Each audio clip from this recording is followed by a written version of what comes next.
The missiles did not land in Washington, they did not strike New York, London, or Paris. But something far more dangerous began to spread. Uncertainty. Not the kind you see on battlefields, but the kind that moves through oil markets, through governments, through alliances. It began over a narrow strip of water most people will never visit, and yet their lives depend on it every single day. The Strait of Hormuz. A passage so small on the map you could almost miss it. And yet, nearly 1/5 of the world's oil flows through it. Every day, every hour, every minute. For decades, it has been protected not just by geography, but by an invisible system of power. A system built on one assumption: if a crisis comes, the United States will lead, and the world will follow. But now, that assumption is being tested. Because this time, the United States didn't just move quietly. It made a call.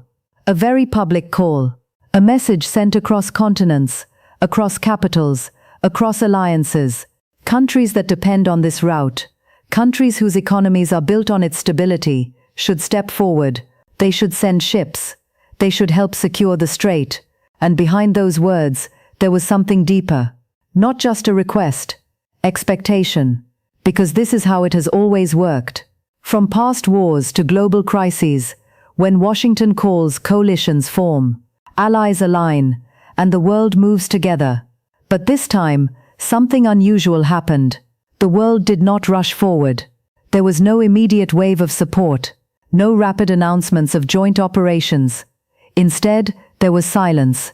A quiet, careful, almost uncomfortable silence. At first it sounded like diplomacy. We are monitoring the situation. We are reviewing our options. We support stability in the region. We will not be drawn into the wider war. Jamais la France ne prendra part à des opérations d'ouverture ou de libération du détroit d'Ormuz dans le contexte actuel. L'Italia non è in guerra con nessuno e non sarà in guerra con nessuno. Aber wir beteiligen uns nicht an diesem Krieg. Das haben wir vom ersten Tag an gesagt. Solange der Krieg andauert, werden wir uns daran nicht beteiligen, in der Straße von Hormuz mit militärischen Mitteln eine freie Schifffahrt zu gewährleisten. This is not Europe's war. Extending this mandate to cover the Strait of Hormuz, to go north from the Muscat line, there was no appetite from the member states to do that. As I said, this is nobody wants to go actively in this war, and of course everybody is concerned what will be the outcome. But behind those phrases, something else was taking shape. Hesitation.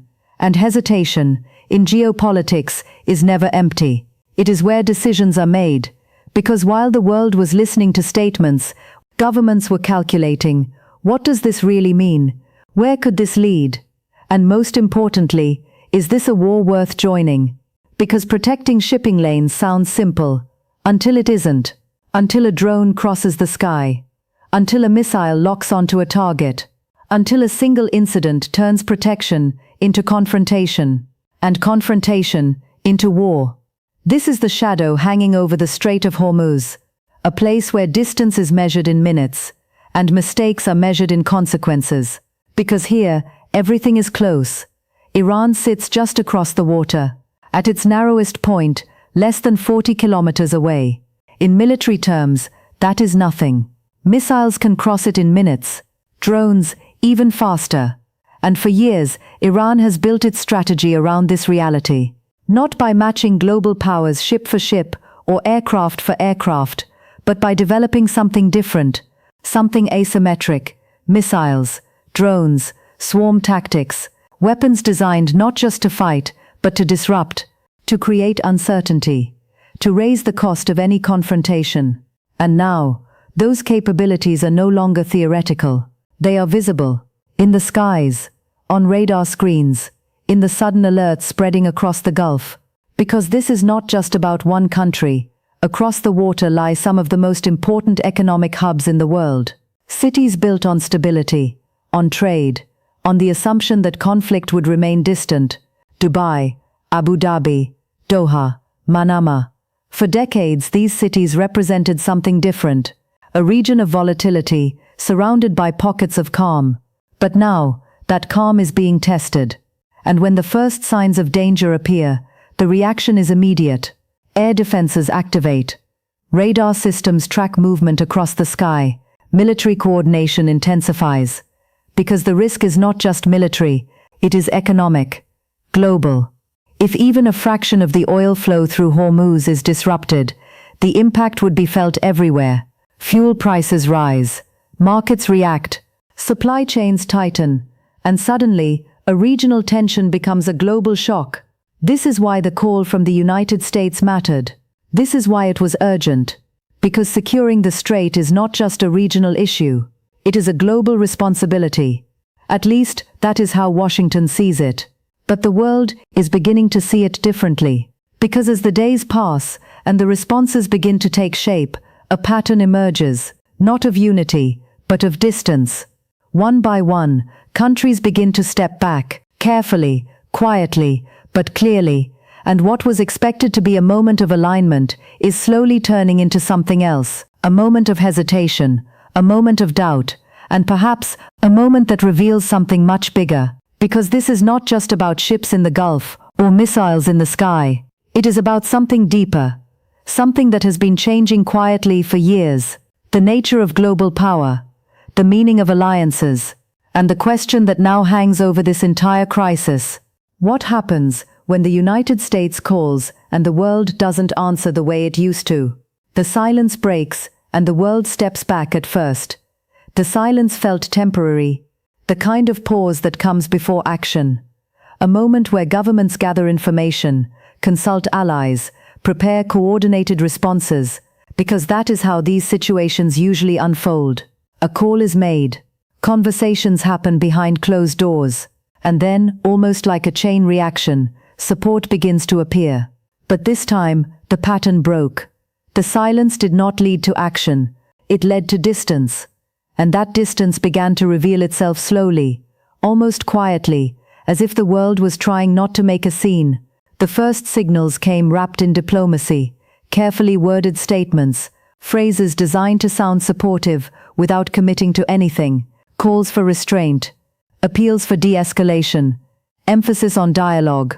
But beneath those words, there was a clear direction, not forward, but away. Because behind every statement, there was a calculation, not just about what was happening now, but about what could happen next. Because entering a conflict in the Gulf is not like joining a limited operation somewhere distant. This is a region where escalation is not a possibility. It is a pattern the world has seen before. A small incident becomes a larger confrontation. A targeted strike triggers retaliation. And before long, the situation expands beyond its original scope. This is what policymakers were looking at. Not just the mission, but the trajectory. And the trajectory did not look controlled. It looked uncertain, dangerously uncertain.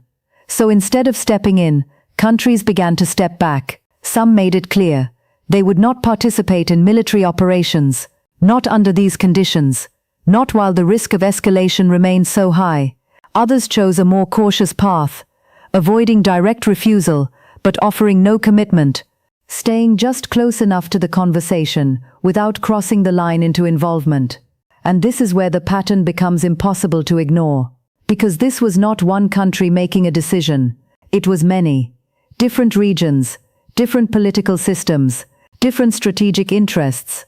And yet, the same conclusion. Not now, not this, not here.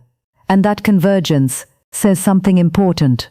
Because when countries that often disagree arrive at similar decisions, it is not coincidence, it is alignment, of a different kind, an alignment of caution, of restraint, of risk avoidance, because the risks are not theoretical, they are immediate, and they are global. Oil does not belong to one country, energy flows do not respect borders. A disruption in the Strait of Hormuz does not stay in the Middle East, it travels, through markets, through industries, through entire economies. And in a world already facing uncertainty, many governments are asking the same question: can we afford to make this worse? Because joining a military operation might protect shipping routes, but it might also trigger the very disruption they are trying to prevent. And that is the paradox at the center of this crisis. Action could bring stability, or it could accelerate instability. And when the outcome is unclear, hesitation becomes the safest option. But there is another layer to this, one that goes beyond strategy, beyond economics, beyond even the immediate crisis. Trust. Because alliances are not just about shared interests. They are about confidence. Confidence in leadership. Confidence in decision-making. Confidence that the path forward is understood and controlled. And in recent years, that confidence has become more complicated. Policies have shifted. Priorities have changed. And for many countries, the certainty that once defined global leadership has become less predictable. So when a call comes for collective action, the response is no longer automatic. It is questioned, examined, debated. Because committing to a coalition means more than sending ships. It means accepting the direction of the mission and trusting where it will lead. And right now, many are not ready to make that leap. So instead of forming a united front, the world begins to fragment. Each country choosing its own approach, some reinforcing defenses, others increasing surveillance, some pushing for diplomacy, others simply waiting, watching, calculating, and in that fragmentation, something subtle but powerful begins to emerge, a shift in how global decisions are made, because for decades, alignment was the default. Now independence is becoming the strategy, and that changes everything. Because when countries act independently, coordination becomes harder, responses become slower, and global systems become less predictable. And as this pattern continues, a new question begins to take shape. Not just about this crisis, but about the future. If the world is no longer moving together, what does that mean for the balance of power? Not simple, not always peaceful, but stable. There were expectations, patterns, an understanding of how crises would unfold. When tensions rose, alliances activated. When threats appeared, coalitions formed. And at the center of that system stood the United States, not alone, but leading, coordinating, bringing others together. It was not just about military strength, it was about influence, the ability to call and be answered, to act and be supported. But moments like this test that structure, not through confrontation, but through absence. Because power is not only measured by what happens when you act, it is measured by who acts with you. And when the response is uncertain, when support does not fully materialize, it forces a deeper question. Has something changed? Not dramatically, not overnight, but gradually, over time. Because the world today is not the world it was decades ago. Power is more distributed, economies are more interconnected, and dependencies run in multiple directions. Countries rely on each other in ways that make conflict more complicated and cooperation more conditional. Energy ties rivals together, trade links competitors, and decisions made in one region can reshape realities in another. In this environment, alignment is no longer automatic. It is negotiated, evaluated, chosen, and that choice is what we are seeing now. Because when countries decide not to join, they are not just rejecting a mission, they are redefining their role in the system, choosing caution over commitment, stability over risk, independence over alignment. And those choices accumulate. They reshape expectations, they alter relationships, and slowly they begin to redefine the system itself. For the United States, this creates a new kind of challenge, not one of capability, but of coordination. Because the ability to act remains, but the ability to bring others along is becoming more complex. And that complexity changes how power operates. Because influence is not static, it evolves, it adapts, and sometimes, but this is not a story of decline, it is a story of transition, a world moving from one model to another, from predictable alignment to selective cooperation, from unified responses to fragmented decisions. And in that transition, uncertainty grows, because no one fully knows what the new system will look like. Will alliances strengthen again in response to rising threats? Or will countries continue to prioritize their own paths? Will cooperation return under pressure, or will fragmentation become the new normal? And what happens to global stability when coordination becomes harder to achieve? These are not abstract questions. They are real. They are unfolding right now, in decisions being made quietly, in capitals across the world. Because every refusal, every hesitation, every step back is part of a larger shift. A shift that may not be visible in headlines, but is shaping the future of global order. And at the center of it all remains the same unanswered moment. A call that went out to the world. A call backed by urgency, by power, by expectation, and a response that was not what it used to be. Because this time, the world did not rush forward. It paused. It calculated. And in many cases, it chose not to move at all.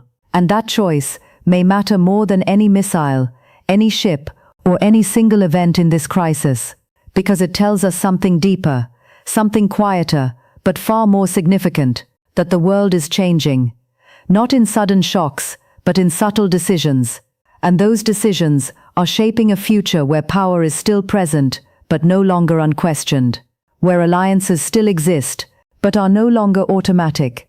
And where the next time a call is made, the answer may depend less on history and more on choice. And somewhere in that shift, the balance of power is being rewritten.